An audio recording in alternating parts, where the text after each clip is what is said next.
Welcome back, everybody, for another fun-filled week. And as I told you last week, today we're going to be focusing on COVID-era sports. So I would like to begin with a question. If a baseball game is played and no one in the stands is there to watch it, does the game happen? Right now, absolutely.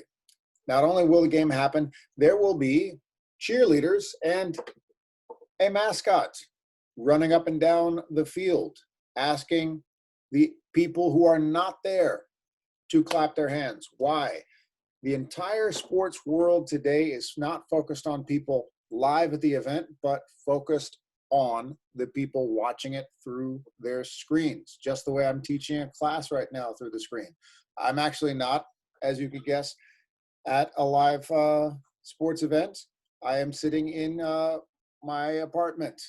I'm in a room by myself, talking to myself. But in the world we're living in, we experience a lot of things through our screens. We get our education through our screens. We do our work through our screens. And we also get our sports through our screens. So let's take a look a little bit how these technological advances have evolved the cultural experience of sports. Let's take a look at America's national pastime. So it's a bit weird for professional athletes to play to an empty stadium. So there are, in fact, cardboard cutouts of fans at stadiums.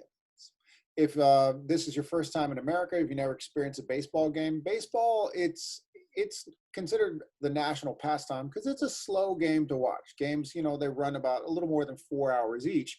So the players actually look out there and they see cardboard cutouts of fans. Does this boost the morale? I don't know.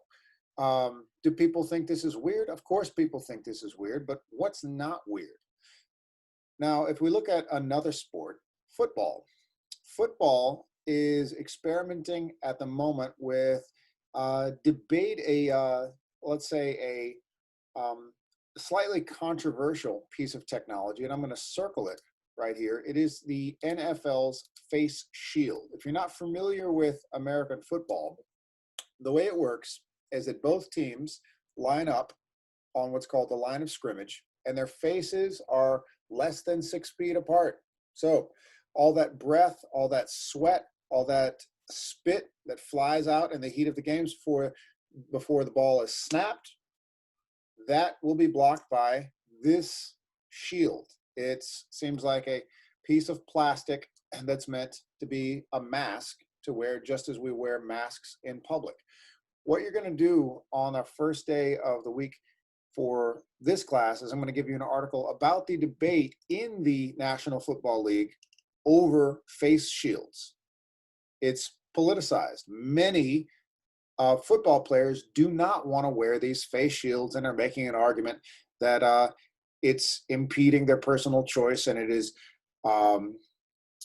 infringing the way they play the game, just like the real world. Many Americans walk the streets refusing to wear masks as well. And if you could look at the worldwide statistics for COVID cases, we are number one. So the face shield, will it become mandatory for the rest of the football season? We shall see. That'll be one thing to debate about on Monday when I give you the article. Now, another piece of technology, I'm going to show you some highlights of the NBA conference finals. So if you're a basketball fan, if you're not, doesn't matter. The Celtics, right now as I'm recording this, are wrapping up a series with the Miami Heat. They're playing for the Eastern Conference Championship. So if you look at the game, it might look like there's fans in the stadium. So I'm going to fast forward just a little bit. Here we go. Who are these people right here? They're not cardboard cutouts. They are, in fact, images of people watching the game on their screen. Just like we might have a Zoom class, you will see actual fans actually watching the game, and their faces cheering for one team or another will pop up on the screen. And it's a wall. Now, the NBA has been isolated in Orlando, Florida for since July when they resumed playing.